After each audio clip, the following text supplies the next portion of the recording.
സഹായിക്കണമെന്ന്. അതിൻ്റെ ഭാഗമായി അദ്ദേഹം ഞാൻ കേന്ദ്രവുമായിട്ട് ബന്ധപ്പെട്ടു ആവശ്യമായ സഹായങ്ങൾ ഉറപ്പാക്കിയിട്ടുണ്ട് എന്ന്.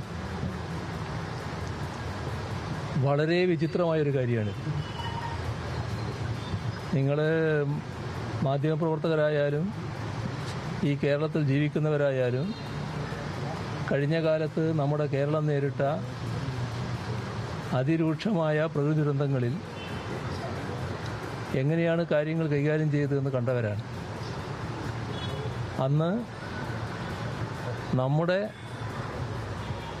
സേനകളെപ്പോലെ തന്നെ അതീവ താല്പര്യത്തോടെ ഇടപെട്ടവരായിരുന്നു കേന്ദ്ര സേനകളെല്ലാം. ഏതെങ്കിലും ഒരു BJP നേതാവിനെ വിളിച്ച് സഹായം അഭ്യർത്ഥിച്ചുകൊണ്ട് അവരെ സഹായിക്കാൻ വന്നതല്ല. സാധാരണഗതിയിൽ സർക്കാർ എന്ന നിലക്ക് ബന്ധപ്പെട്ട അധികൃതരുമായി ബന്ധപ്പെടും. അങ്ങനെ വരുമ്പോൾ ആവശ്യമായ നടപടികൾ പെട്ടെന്നുണ്ടാവുക എന്നുള്ളതാണ്. ഇപ്പോൾ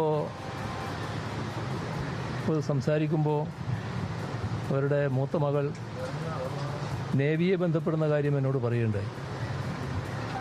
നേവിയുടെയൊക്കെ അധികൃതരെ ബന്ധപ്പെട്ടാൽ അപ്പം തന്നെ പ്രതികരിക്കുന്ന നിലയാണ് ഉണ്ടാകുക.